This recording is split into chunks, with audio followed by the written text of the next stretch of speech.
Los líderes del G8 expresan su apoyo a la permanencia de Grecia en un euro fuerte y unido, pero siempre que Grecia cumpla sus obligaciones. Por primera vez la OTAN celebró una asamblea con 13 naciones de Oriente Medio, Asia y Europa que no forman parte del tratado, pero colaboran de una forma u otra con la alianza. Millares de personas se volcaron a las calles para protestar en contra de la organización del Tratado del Atlántico Norte, OTAN.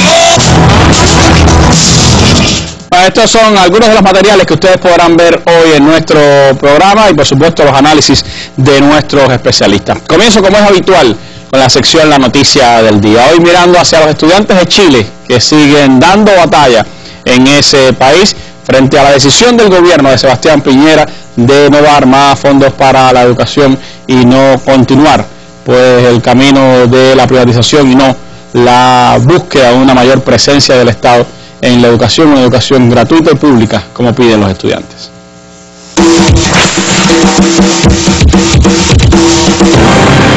El presidente Sebastián Piñera rindió cuenta pública de su gestión ante el Congreso Nacional.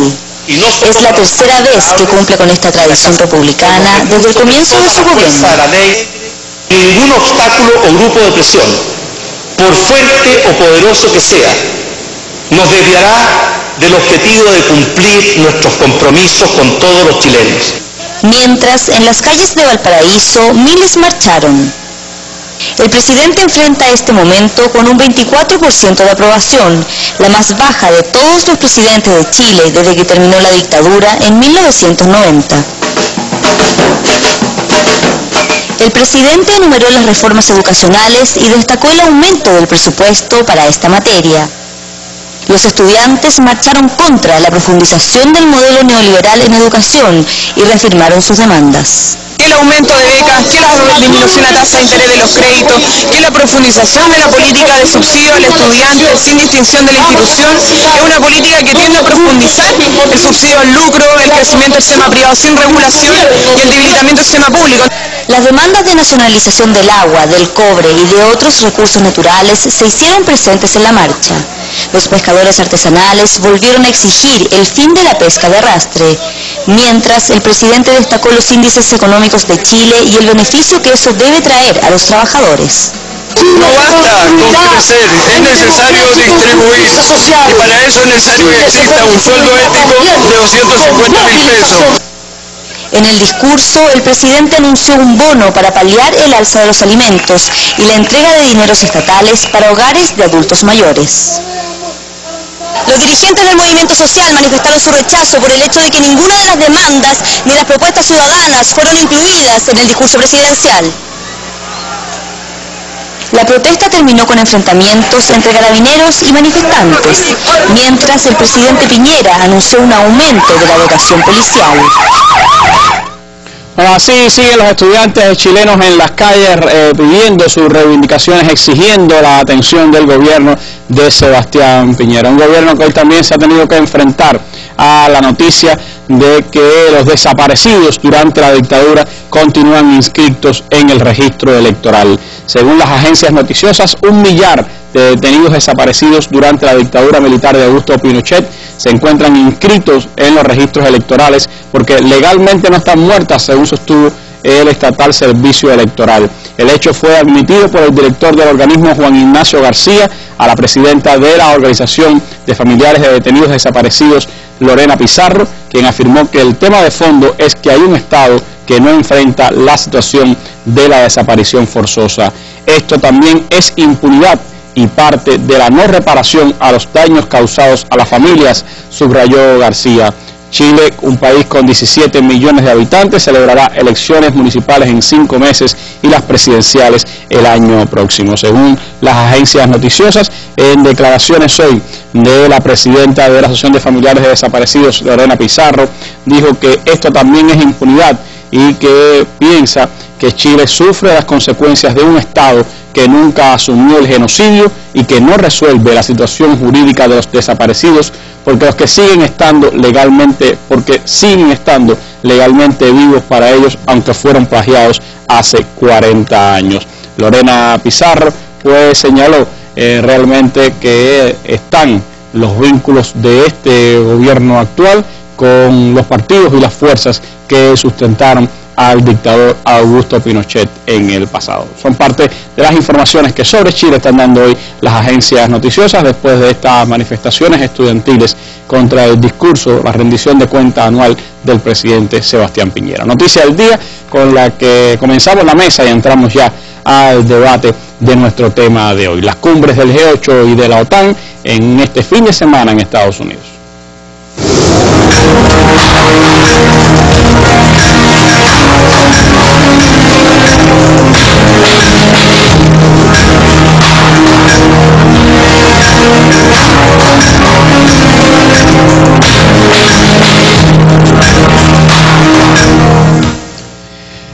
Camp David, la residencia presidencial de Barack Obama, sirvió este fin de semana para que, la residencia de descanso, ¿no? Sirvió este fin de semana para que se reunieran los líderes de los 8 países más poderosos del mundo.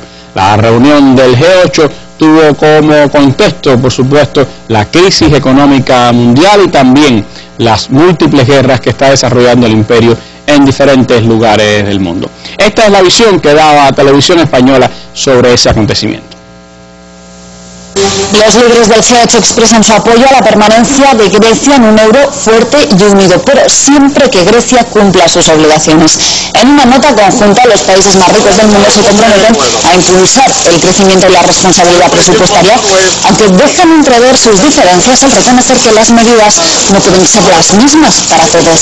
Tras la publicación de la nota, la canciller alemana ha subrayado en una rueda de prensa que no habrá programas de estímulo adicionales y ha vuelto a citar la posibilidad de recurrir al Banco Europeo de Inversiones y a los fondos estructurales siempre, ha dicho Merkel, que Grecia cumpla sus compromisos. Estamos totalmente de acuerdo en que necesitamos ambas cosas, la disciplina fiscal, la reestructuración de los presupuestos y al mismo tiempo todos los esfuerzos para el crecimiento. Eso significa que es importante trabajar en los dos caminos. Todos los participantes han hecho esto hoy y creo que es un progreso significativo. Poco antes de hacerse público ese comunicado, el presidente norteamericano hablaba a los medios de comunicación. Obama ha defendido la necesidad de impulsar el crecimiento económico sin renunciar a la consolidación fiscal. Todos nosotros estamos absolutamente comprometidos a la hora de garantizar que tanto el crecimiento y la estabilidad como la consolidación fiscal formen parte de un paquete global que todos nosotros debemos impulsar. En la primera jornada de esa cumbre, Barack Obama recibió en Camp David a los mandatarios asistentes. El presidente norteamericano se reunió además con el nuevo mandatario francés, con François Hollande. Los dos dirigentes coincidieron en la necesidad de incentivar el crecimiento económico. En una rueda de prensa posterior, Hollande habló de España y se mostró dispuesto a que la banca española pudiera refinanciarse con fondos europeos. Sobre España quiero decir que sería deseable que haya una recapitalización. Y seguramente esa recapitalización haya que hacerla a través de los mecanismos europeos de solidaridad. Bueno, así veía Televisión Española este acontecimiento. Por su parte, la agencia rusa RIA Novosti titulaba un comentario sobre esta cumbre del G8, muchos líderes y escasos resultados en la cumbre del G8. ¿De qué habló esta cumbre, Carlos? ¿Cuáles fueron las percepciones que dieron los líderes de las principales potencias económicas acerca de la crisis económica internacional que se está viviendo, del momento que está viviendo el mundo? Bien, muy buenas noches. En primer lugar, yo quisiera remarcar algo específico. ¿Qué es el G8 en sí mismo? Primero, evidentemente son los centros de poder que se reúnen para debatir un conjunto de temas que pueden ser acuciantes para el globo, o sea, pueden ser importantes a nivel mundial, pero bueno, ellos se arrogan el derecho de discutirlos y por lo tanto de promulgar un conjunto de soluciones que se avienen acorde a los propios intereses de este tipo de centros de poder. Y lo segundo, que esto manifiesta también la recurrencia a un multilateralismo hegemónico, o sea, donde los centros de poder, como estaba diciendo, subordinan al conjunto global a las determinaciones de la discusión que se genera en este tipo de foros. Un grupo de los centros de poder donde hoy no está, por ejemplo, China, que es uno de los grandes centros de poder económicos hoy del mundo, y que responde también a esa vieja política hegemónica que existía. Exactamente, y que en un momento determinado también le correspondió a la visión de Rusia también separada, con una visión del G7, y después donde se incorpora Rusia a la hora de reconocer su importancia a nivel global. global. Pero lo interesante de esto es que se da este tipo de foro en un contexto en que se está demostrando una crisis global importante con una intensidad que genera un conjunto de descontento social importante en diferentes ciudades y en diferentes países y sobre todo en estos centros de poder, y donde se comienzan a discutir cuestiones o empiezan a debatir posiciones con respecto a si se asume la austeridad financiera o un tema específico de disciplina financiera, como se ha dicho en algunos medios de información y también en el discurso político, o si se plantea la posibilidad del rescate económico, de plantear nuevos salvatajes económicos a estas economías, sobre todo las de la Unión Europea, que se encuentran en desventaja, el conjunto de países como pueden ser, no sé, Grecia, España, en un momento determinado también, Portugal, que han pasado por estos procesos, ya después incluso se abundará sobre este tema, pero que eran dos posiciones que se estaban debatiendo sobre todo en este contexto. Y de hecho Barack Obama buscaba la posibilidad, o estaba buscando la posibilidad, de hecho, de tratar de equilibrar posiciones o de buscar un consenso entre estos sectores. Sobre todo, ¿por qué? Porque existe un reconocimiento por parte de Barack Obama como candidato demócrata en este momento que le va mucho en juego si se manifiesta una repercusión importante de la crisis que se está viviendo en Europa en la economía estadounidense, y que de hecho le llevaría a perder no solamente espacios para poder reconquistar o volver a salir electo como presidente o lograr la reelección, sino también que llevaría al traste un conjunto de medidas que había adoptado y que por supuesto las huestes de la derecha norteamericana de conciencia, de disciplina partidista en este sentido, no ha aceptado. Pero tenemos un electorado norteamericano que sigue poniendo en su primer elemento para votar cómo le va a la economía y por supuesto cómo le va a la vida del norteamericano. De hecho es el primer elemento en la prioridad del ciudadano estadounidense, y yo creo que también en el sentido del elector a nivel global en muchos de estos centros de poder, pues sigue siendo la prioridad importante. De hecho, las medidas de austeridad, ¿qué quieren decir en primer lugar? O sea, plantean una reducción del gasto público. O sea, estamos viendo incluso aquí la presencia no solamente de la reducción del gasto público, sino de lo que implica también para el propio Estado, a la hora en que ellos implican no solamente esa reducción en términos de no aplicar políticas sociales que históricamente se llevaron a cabo y se desarrollaron con los estados de bienestar, sino el despido masivo de funcionarios públicos, el incremento de los impuestos a sectores vulnerables de las poblaciones, como pueden ser los jubilados o como pueden ser otros sectores que reciben pensiones en términos, no sé, de desempleo o otro tipo de elementos, y también que se habla de la posibilidad, bueno, de que se pueda generar un proceso de recapitalización de la banca como una de las alternativas o una de las soluciones fundamentales en este tipo de sentido. O sea, son dos posiciones que se debaten en este contexto. Ahora, la alternativa que ha planteado Obama, que se discute en este tipo de foro y que también ha sido apoyado por otro conjunto de líderes, como puede ser el mismo Hollande, recientemente electo presidente de Francia, pues han planteado la necesidad de que Europa y sobre todo Alemania como motor económico fundamental no abandonen al resto de los países que se encuentran en una situación desfavorable, como puede ser el caso de Grecia, y que de hecho esto implica por supuesto la estabilidad de la propia Unión Europea y los sistemas políticos de la Unión Europea. Pero ¿cuál es la solución que se plantea bajo esta perspectiva? Pues el hecho de buscar recapitalizar la banca, como estaba diciendo, pero sobre todo quizás a la usanza de aquella recapitalización que se hizo en el 2008 en el ejemplo estadounidense, cuando se buscó imprimir dinero y fondos específicamente a aquellos sectores bancarios y financieros que estaban en un proceso de crisis y de bancarrota, y que después no se revirtió en procesos de entrega de créditos, ni se revirtió tampoco en una recuperación del empleo, ni siquiera tampoco de generar políticas que favorecieran a los sectores más desprotegidos en el proceso de la crisis. O sea, los banqueros pues se siguen embarcando a las poblaciones mayoritarias de Estados Unidos y de otros países, pero hay un enfrentamiento claro, se ha visto en los últimos meses, Carlos, de dos visiones sobre cómo salvar al capitalismo en medio de esta crisis. Uno está imponiendo la idea de más recortes, austeridad y nada de gasto prácticamente, y otros están hablando de que hay que gastar para poder generar empleo, para poder buscar que la gente consuma.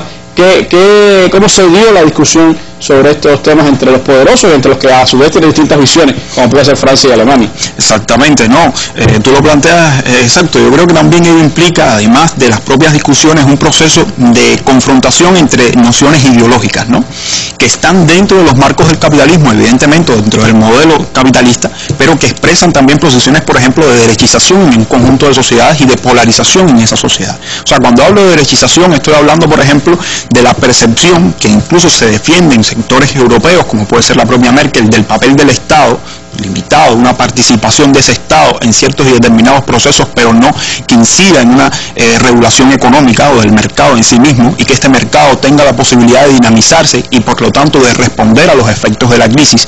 Y también es una visión compartida por Estados Unidos. Ahora, esta noción incluso que tú planteabas de estimular el proceso de inversión, el crecimiento y el empleo, también se ha discutido, por ejemplo, en foros como las Naciones Unidas, donde Ban Ki-moon, por ejemplo, planteaba la inviabilidad del modelo actual en este momento, que hacía falta buscarse otro tipo de procesos que generaran un estímulo a la economía. Ahora, el tema está en que ello se queda en la declaratoria y no busca soluciones efectivas. O sea, cómo reestructurar, por ejemplo, el sistema multilateral en términos de las finanzas internacionales, como tiene que ser el Fondo Monetario Internacional o el Banco Mundial. ¿Qué papel deben de jugar en el contexto internacional? ¿Qué papel debe de fortalecer el rol del Estado para distribuir o socializar las ganancias en esos sectores políticos o sectores sociales desfavorecidos? O sea, son temas que se han discutido. Y por otro lado también está la presencia de Rusia, que ha tratado de buscar también una posición importante en este tipo de elemento, en el cual se plantea que su inversión o la inversión de los países del BRIC a la Unión Europea puede favorecer un proceso incluso de recapitalización que genere empleo y que genere crecimiento. Pero no se justifica necesariamente ese crecimiento sobre la base de que el dinero vaya de nuevo a las manos de sectores privados que no garantizan en términos prácticos la posibilidad de recuperación de estos sectores que han sido vulnerables y que han sufrido el efecto de la crisis. En tu opinión, ¿la cumbre sirvió para algo en cuanto a tratar de conducir a un mejor puerto la economía mundial en estos momentos? ¿Tienen un peso real y efectivo hoy para poder decidir sobre la economía mundial estas 8 potencias? Lo primero que habría que definir es que, por ejemplo, el G8 en términos de su constitución no es un actor que tenga un tipo de regulación específica para desarrollar este tipo de planes. O sea, yo pienso que se siguen manifestando las posiciones nacionales de cada uno de estos países buscando soluciones propias y particulares de cada uno, aunque no se deja de reconocer que los impactos globales que tiene la crisis pues afecta a cada uno de los sistemas políticos y nacionales, pero siempre visualizándose como centros de poder que tienen que garantizar su reproducción en el sistema político, en el sistema internacional, y garantizar sobre todas las cosas sus posiciones en la jerarquía global del modo de producción capitalista imperante en este momento. Y que aunque hubo mucho discurso, hubo ciertas declaraciones políticas, pero en la práctica poco consenso para resolver los graves problemas que está viviendo la sociedad mundial y especialmente la sociedad de los países desarrollados. Exactamente, no hay una visualización real o práctica de cómo puede salirse de la crisis. O sea, yo creo que eso implica también uno de los elementos que se plantea con mayor fuerza, que es la crisis también de la cultura política de los líderes actualmente que están en el poder en muchos de estos países, que no tienen una visualización real de construir el sistema político imperante, hegemónico en este momento, y construir sobre esa base una nueva realidad estatal o una nueva realidad de socialización, como decía, de la toma de decisiones y del poder en los diferentes sectores que deben de tomar decisiones que les afecta la crisis y que deben de participar en política, y que evidentemente esto no se manifiesta en estos discursos.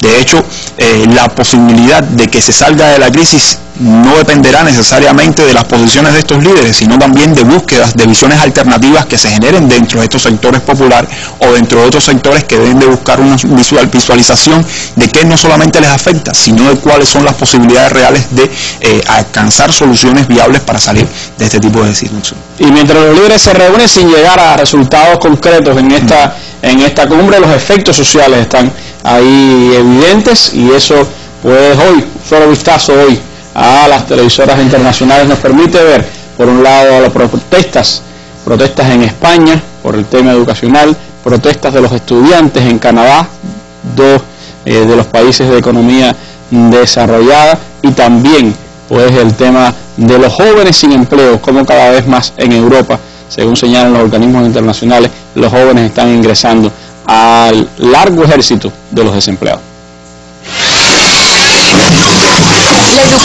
es un gasto, es inversión, no a los recortes. Es el lema de la pancarta que ha encabezado la manifestación en Madrid. Si creemos que hay que hacer recortes en otros sectores, pero no molestando a la educación, que es un pilar básico. Se está perdiendo el nivel educativo y aparte lo que hay realmente es una pérdida de puestos de trabajo y una pérdida sobre todo de la calidad de la enseñanza. Antes del arranque de la manifestación, los sindicatos que han convocado la jornada de huelga han reiterado que están ahí para decirle al gobierno que sin educación no hay futuro. Estos recortes perjudican la calidad de la educación y perjudican sobre todo a aquellos alumnos que necesitan medidas de apoyo, a aquellos alumnos que tienen más dificultades. No queremos menos educación para todos, ante la crisis necesitamos justamente más y mejor educación. Esta respuesta tan importante del profesorado debe tener también una respuesta del gobierno llamando a negociar a las organizaciones sindicales y diciendo basta ya los recortes. Estos son los últimos recortes que se deberían hacer en la enseñanza pública. Miles de personas, 60.000 según la organización, han salido también esta tarde en Valencia bajo el lema "No a los recortes de los servicios públicos". Lo más importante es que no se va a poder dar clase y, por tanto, los colegios concertados y privados van a jugar con una gran ventaja, que eso es lo que busca el gobierno. Y este mediodía, estudiantes, profesores, padres y madres, muchos vestidos de amarillo, han participado en la manifestación convocada por todos los sindicatos en Barcelona. Se están cargando la escuela pública. La educación es la base de la cultura, de las igualdades, entonces la educación pública tiene que tener calidad. Horas antes, un centenar de estudiantes cortaba como protesta la autopista AP7 y la carretera B30. También han cerrado los accesos a la Universidad Autónoma.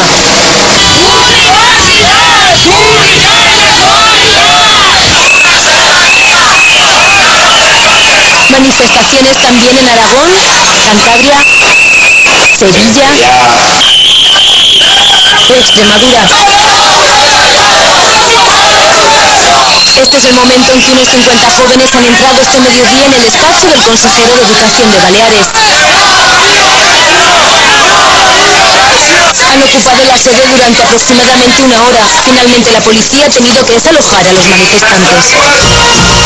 Aproximadamente 300 estudiantes fueron arrestados este domingo en la medianoche en la ciudad de Montreal, en medio de protestas en contra del aumento de las matrículas universitarias. La policía usó gases lacrimógenos y todo su equipo antimotines para dispersar a los manifestantes.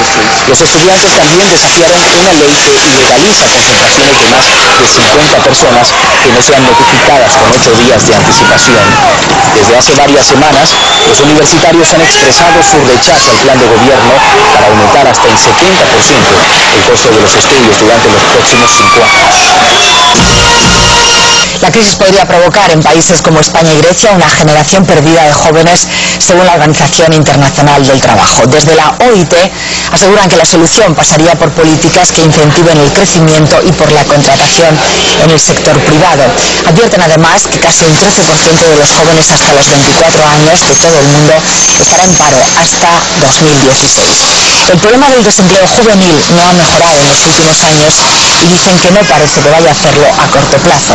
En España culpan del paro juvenil en parte a la burbuja inmobiliaria que atrajo a muchos jóvenes españoles e inmigrantes a la construcción.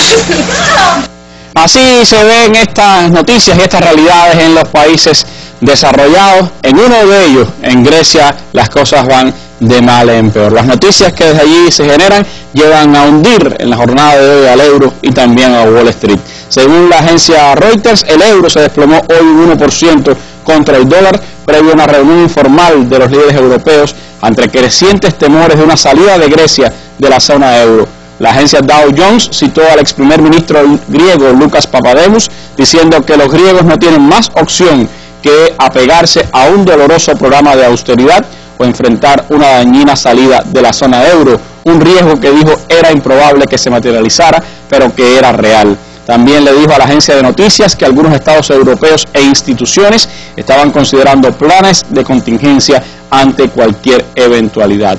La confianza está fuertemente en contra del euro, dijo Joseph Trevigiani, estratega jefe de los mercados en Nueva Jersey, y cualquier comentario de anteriores o actuales funcionarios griegos manda al euro en picada, y de ahí la caída hoy de un 1% del valor del euro, a su vez que en Wall Street El fantasma de una posible salida de Grecia del euro volvió a ser hoy de las suyas en la recta final de las sesiones de la bolsa, al espantar las ganancias que Wall Street había conseguido anotar, impulsado por unos buenos datos en el sector inmobiliario en Estados Unidos. El índice industrial Dow Jones, la principal referencia de la bolsa neoyorquina, vio cómo su avance pues quedó reducido a lo largo de la jornada, cuando los números verdes se esfumaron de un plumazo en Wall Street después de que diferentes medios publicaran las declaraciones del ex primer ministro griego Lucas Papademos, asegurando los preparativos para una posible salida real de Grecia del euro. Y Grecia fue objeto, por supuesto, de los análisis de los líderes de los países más poderosos. Hay un temblor cada vez que se menciona la palabra Grecia en los mercados, pero también en los líderes políticos de estas naciones. ¿Qué dijeron los 8 solos de son de Grecia? Juanita, ¿qué se espera por los poderosos que salga o no Grecia del euro? ¿Qué pudiera implicar una salida de Grecia del euro? Bueno, precisamente la cara más evidente de la crisis es Grecia. El tema tomó, por supuesto, un papel protagónico en la cumbre del G8. ¿Por qué? Porque, bueno, se estima que es realmente impredecible la evolución de este país y, por supuesto, repercute en la estabilidad del euro y en la estabilidad incluso de la propia Unión Europea. Grecia es la angustia de muchos. Incluso antes de que se reuniera el G8 hubo una videoconferencia donde supuestamente hubo silencio sobre el tema de Grecia, por lo menos en lo que trascendió a la prensa, pero indiscutiblemente fue punto focal, una videoconferencia donde participaron José Manuel Durão Barroso, el presidente de la Comisión Europea, donde participó Van Rompuy, el Consejo Europeo, donde participó Monti el italiano, participó Cameron el británico, participó por supuesto la Merkel, e hizo su debut también Hollande, el nuevo presidente francés, y indiscutiblemente esto fue uno de los temas sustanciales. Realmente ya salió incluso desde ahí digamos que una opinión de tipo consensuada en gran parte, y que quizás en las palabras de Barroso están cuando él dijo que en lo que respecta a Grecia, reafirmaba claramente que querían que Grecia continuara dentro de la zona euro y además también dentro de la Unión Europea, y que era fundamental conseguir esto. Es decir, ese es uno de los temas realmente que ocuparon, por supuesto, espacio después en había mucha polémica sobre si realmente había líderes dentro de la Unión Europea que no estaban pensando que era preferible quitarse el lastre de Grecia, como muchos dirían, ¿no? Algunos quizás pudieran pensar eso, pero ni siquiera la Merkel. Lo que pasa es que están exigiendo, como decía que Grecia cumpla sus obligaciones. ¿Cuáles son las obligaciones? Las obligaciones son poner su economía en lo que ellos llaman el orden, una economía estable, una economía que vuelva a flote, pero que la tiene que poner a través de precisamente las medidas de austeridad. Esas son las obligaciones, es decir, digamos que apretarle mucho más el cinturón al pueblo griego. Y ahí es donde está el problema. Por eso también a la cumbre como tal llegaron, digamos, posiciones un poco divergentes. La Merkel intransigente en esta posición de que Grecia cumpla esas obligaciones, y sin embargo François Hollande llegó en un tono de que había que apoyar a Grecia y de que había que tenderle una mano. A Grecia le han dado ya le han tirado 2 salvavidas, ¿no?, de unos cuantos miles de millones de dólares. Y se dice que si Grecia sale del euro y sale de la Unión Europea, del euro fundamentalmente, por ejemplo, para España significaría 39.000 millones de euros en pérdida, y para Francia 50.000 millones como parte de ese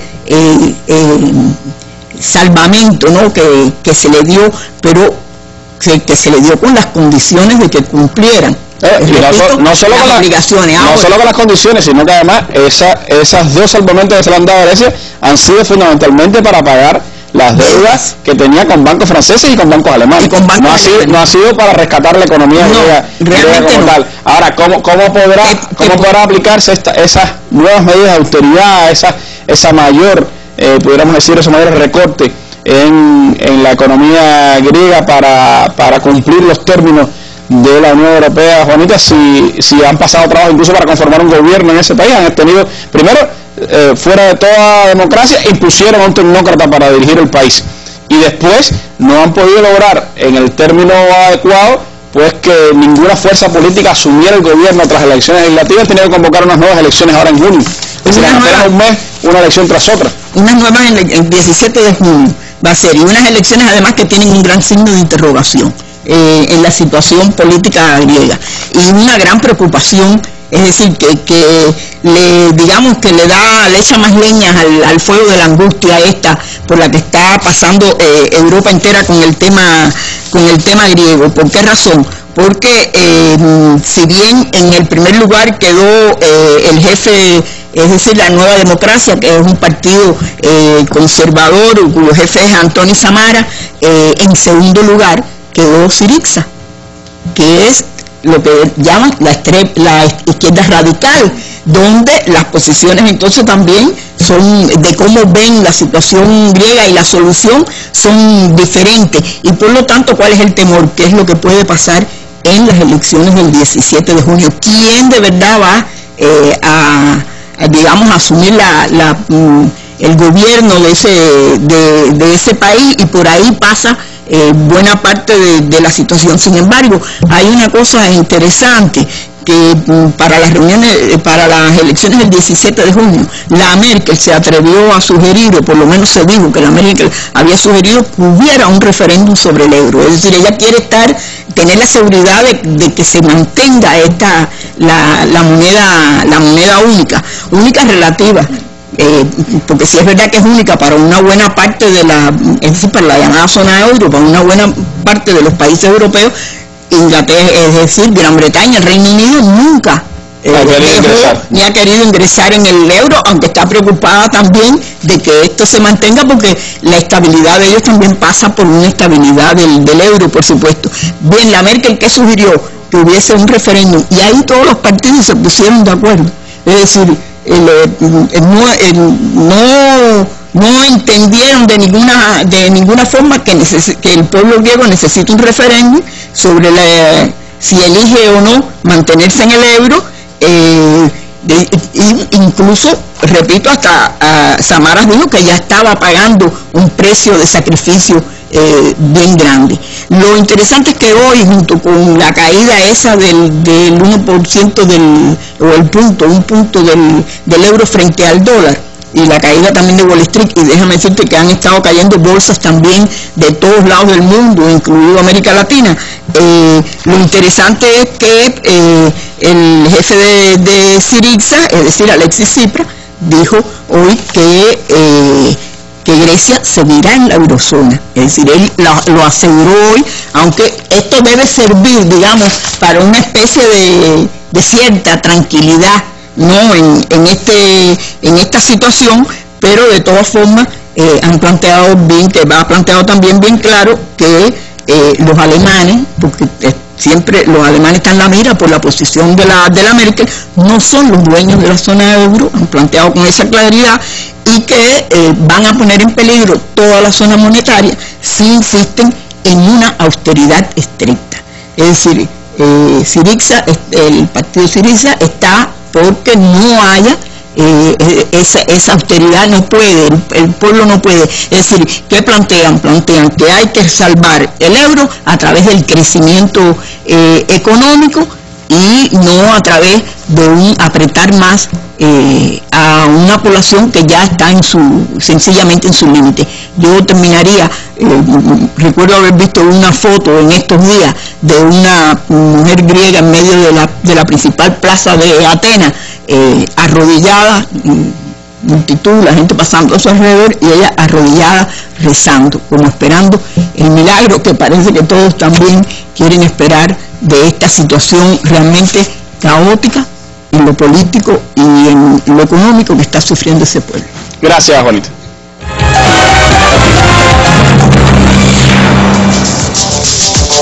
¿Cuán diversa es la riqueza biológica de nuestro país? ¿Cómo se preserva nuestra flora y nuestra fauna? ¿Cuáles son los atentados más notorios que se cometen contra esa riqueza de la nación? ¿Cómo el país enfrenta tales ilegalidades?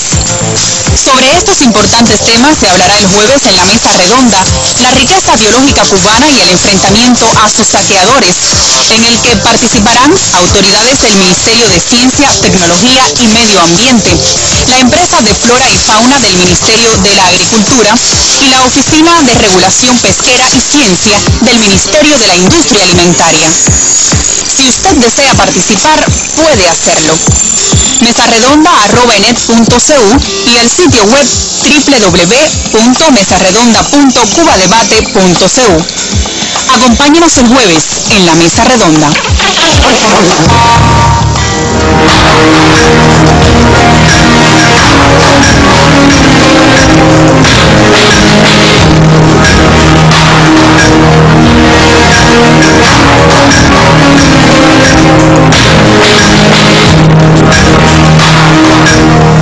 Les adelanto que para el final de nuestra mesa tenemos un regalo del programa para Mirta, la madre de Tony, que hoy está cumpliendo 80 años de vida. Para ella, nuestras felicitaciones, y para el final del programa le dejamos pues nuestro regalo de cumpleaños. Vámonos ahora a analizar el otro evento importante que tuvo lugar este fin de semana. Concluyó el lunes y se escenificó en la ciudad de Chicago, el lugar de residencia del presidente Barack Obama.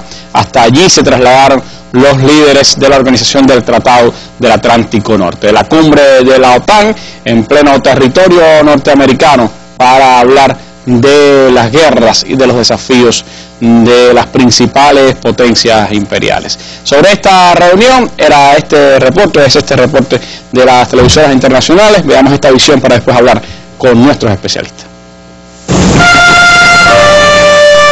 Recuerda a los caídos al empezar la mayor cumbre celebrada nunca por la Alianza Atlántica.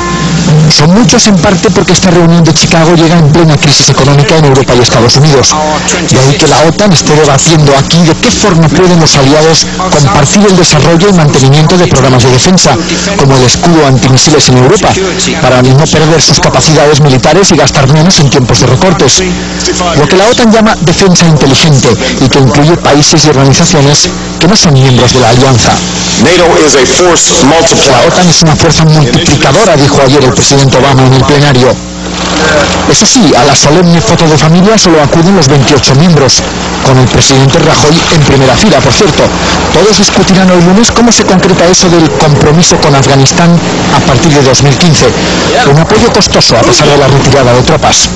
Este último año, Estados Unidos se ha gastado 12.000 millones de dólares en entrenar y equipar al ejército afgano y la policía. Unas fuerzas que se espera alcancen los 350.000 hombres, un ejército que Afganistán solo nunca podrá mantener. A partir de 2015, el coste de ayudar al ejército afgano será de unos 4.000 millones de dólares al año, que Estados Unidos espera poder compartir con sus aliados. Todo eso pasa también por reabrir las cruciales rutas de aprovisionamiento que cerró Pakistán hace 6 meses, una negociación que sentó ayer a la secretaria Clinton con el presidente Zardari, aunque no hay nada concreto todavía. Bueno, así veía Televisión Española esta cumbre, daba su visión sobre este acontecimiento, pero me gustaría escuchar la valoración de Enrique Martínez, especialista en estos temas y quien ha seguido de cerca, por supuesto, los resultados de la cumbre de la OTAN. ¿Cuáles fueron los principales devenires de esta reunión cumbre, Enrique? ¿Qué significa ese nuevo intento de establecer el llamado escudo antimisiles en Europa y cómo Rusia reaccionó a esta decisión? Buenas noches, Randy. La cumbre de la OTAN es una cumbre que se realiza generalmente cada 2 o 3 años aproximadamente.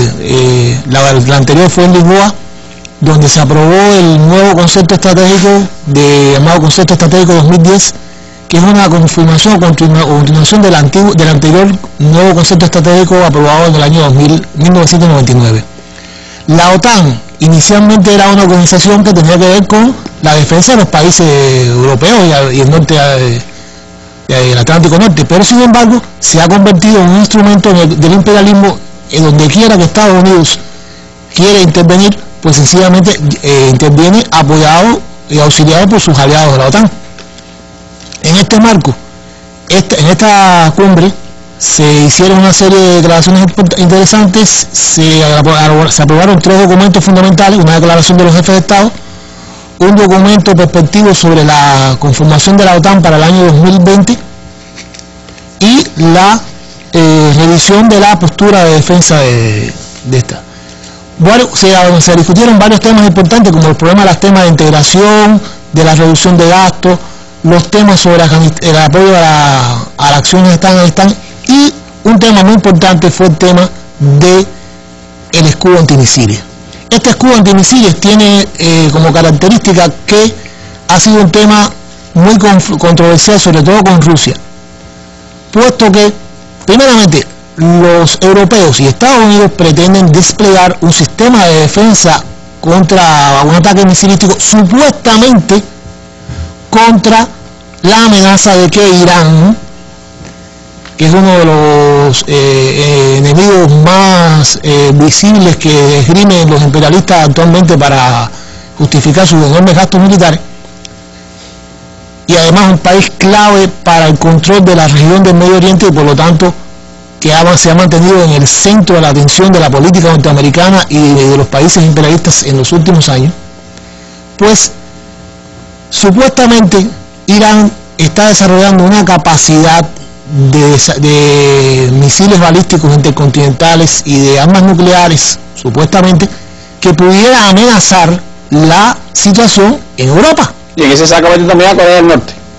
Sí, Corea del Norte, pero bueno, ya Corea del Norte, los misiles balísticos para lanzarlos de Corea del Norte hasta Europa están un poco más lejos. En el caso de Irán, con misiles balísticos de alcance intermedio, aproximadamente entre 3.000 y 4.000 kilómetros, pues pudieran golpear las regiones del este y el centro de Europa. Y por lo tanto, los norteamericanos plantean, y sus aliados europeos también, que esta amenaza es la que motiva que ellos tienen que desarrollar este sistema de defensa, que ya anunciaron en esta conferencia que de forma interina va a estar funcionando con la activación del radar que estaban instalando en Turquía, que ya es operacional, y el despliegue de buques de guerra norteamericanos de alta tecnología, los buques que emplean el llamado sistema Aegis, que es un sistema de defensa antiaérea a bordo de los buques, que le permite interceptar misiles balísticos a grandes alturas desde las posiciones en el mar con las posiciones de rastreo de estos buques desde el radar que está puesto en tierra. Esta sería la etapa inicial, que ya se considera funcional y operacional, o sea que ya está. Ellos le llaman capacidad interina, hasta que dentro de 3 años aproximadamente puedan desplegar los otros elementos del sistema que se van a desplegar en Rumanía, en Bulgaria, etc. ¿Y Rusia se ha tragado el cuento que le vende la OTAN o ahí entra el problema? Independientemente de que de forma sucesiva, en todas las formas posibles, en todos los idiomas que hablan los 28 miembros de la OTAN, aunque fundamentalmente en inglés, que es el idioma del amo, se le ha dicho a Rusia de que este sistema no está encaminado contra contra Rusia, que no es un sistema contra Rusia, no es un sistema para defenderse contra Rusia. No obstante, los rusos no están convencidos. Primeramente, han exigido más de una vez que Estados Unidos, escrito con un tratado en blanco y negro, ponga que ellos no están desplegando un sistema contra Rusia y que este sistema no está encaminado a contrarrestar la amenaza o la posibilidad de que Rusia o reducir la capacidad estratégica. Pero ¿qué sucede? Los rusos conocen que realmente quien sí tiene una gran capacidad estratégica para poder golpear con medios o con misiles o con armas a Estados Unidos, o sea, es el único actualmente en el mundo, el único país que tiene paridad estratégica en armas estratégicas, bombas nucleares y misiles para poder combatir contra Estados Unidos es Rusia. Ningún otro país tiene en este momento esta capacidad. Y al crear un sistema de antimisiles en Europa que permita descubrir los lanzamientos de estos misiles antes que lleguen se comiencen a aproximar al territorio norteamericano, sería un objetivo que daría una ventaja estratégica a Estados Unidos y por lo tanto reduciría la capacidad de Rusia de poder tener un papel internacional como potencia militar. Me parece que por eso no fue gratuito el despliegue, la exhibición que hizo el ejército ruso en el reciente desfile de la victoria contra el fascismo, sobre todo su capacidad nuclear. Indudablemente, desgraciadamente en el mundo, a pesar de que supuestamente hace más de 14 años que desapareció la Unión Soviética, a lo mejor el tiempo exacto no es muy exacto, pero bueno, aproximadamente, y que no hay, o más, casi 20 años, no hay elementos para decir... 91. Sí, no hay elementos para que justifiquen los grandes gastos militares que hay a nivel mundial, puesto que ya no hay contradicción, la Rusia y Estados Unidos, los países son aliados, son amigos, conversan, van a estas cumbres, van al G8, se toman fotos. Sin embargo, la actitud y las acciones que realizan Estados Unidos, la OTAN, todas parecen encaminadas a la búsqueda de cercar, de reducir el espacio estratégico de Rusia, de introducir sus fuerzas militares en regiones que históricamente fueron del área de influencia de este país.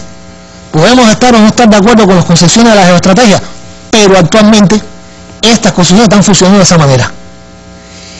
Y Estados Unidos invadió con sus aliados Afganistán. Afganistán está cerca de las regiones centroasiáticas, que históricamente ha sido una región donde Rusia y China tienen importantes intereses.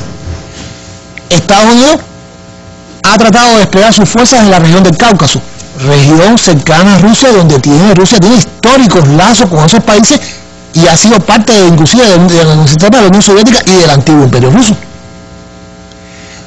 Pero además, inclusive, usted lee, yo tuve la posibilidad de leer en el año 2006 un estudio de unos académicos norteamericanos que hablaban, y lo decían con claridad, que ellos, el objetivo fundamental que estaban buscando era la superioridad y la primacía estratégica con respecto a Rusia, y que ese era el objetivo fundamental. Por lo tanto, el despliegue del sistema de defensa contra misiles, o sea, contra cohetes balísticos, misiles balísticos en Europa, por la OTAN, por los países de aliados de Estados Unidos y por Estados Unidos, porque fundamentalmente los medios que se van a desplegar son sobre todo medios norteamericanos, que van a estar bajo el mando de los norteamericanos y que su tecnología fundamentalmente es norteamericana. Están encaminados contra una supuesta amenaza de un país cuyo Producto Interno Bruto es la mitad del presupuesto militar de Estados Unidos de un año. Es poco creíble. Es muy poco creíble que Irán logre desarrollar una cantidad de medios balísticos suficiente para constituirse en una amenaza real para Estados Unidos y para sus aliados de la OTAN. No hay nada que cualquiera que no sea una persona que esté manipulada por los discursos de estos dirigentes políticos y por la mala fe de la gran parte de las grandes compañías de prensa internacional, que pueda justificar que realmente Irán sea esa gran amenaza que tratan de presentar.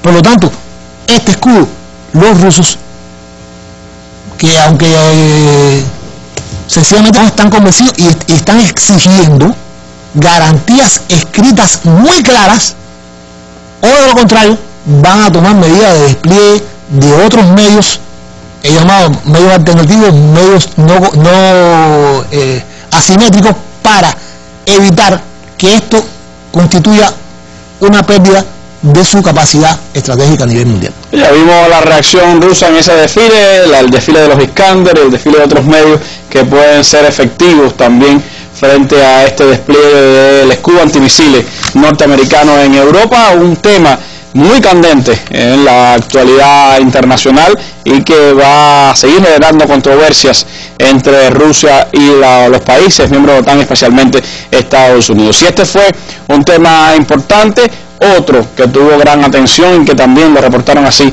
las televisoras internacionales fue el tema de Afganistán, un tema que tenía mucha importancia para Estados Unidos fundamentalmente, pero que también implicaba al resto de los miembros de la OTAN que están con sus fuerzas allí en Afganistán. Así lo vieron las televisoras internacionales el debate del tema afgano en esta cumbre de la OTAN. Una cumbre dentro de la cumbre. Por primera vez la OTAN celebró ayer una asamblea con 13 naciones de Oriente Medio, Asia y Europa que no forman parte del tratado pero colaboran de una forma u otra con la alianza. Una estrategia que parece va a ir a más, sobre todo en tiempos de crisis. Hemos pactado 3 puntos clave, dijo ayer el secretario general. La siguiente etapa en nuestra misión en Afganistán, el papel de la OTAN tras 2014 y el apoyo a las fuerzas afganas en el futuro. La OTAN sale de Chicago confirmando su hoja de ruta en Afganistán, traspaso de las misiones de combate al ejército afgano a mediados del año que viene y salida completa a finales de 2014. El calendario es sensato y responsable, aseguró el presidente Obama, porque el ejército afgano nunca estará preparado si no asume responsabilidades. Hay riesgos, por supuesto. Era difícil saber si el presidente Hollande y la canciller Merkel hablaban de economía o de la OTAN, pero luego Merkel explicó que no cree que otros países sigan a Francia y retiren sus tropas antes del calendario pactado. Tampoco lo hará España, que además incorpora la base de rota al escudo antimisiles, como recordó ayer Obama en el discurso final. Y una cuestión de la que hablamos menos, pero es crucial para poder cumplir todo este plan: la reapertura de las rutas de entrada y salida de Afganistán cerradas por Pakistán hace 6 meses. Según explicaron Obama y Rasmussen, el acuerdo con Islamabad está cerca.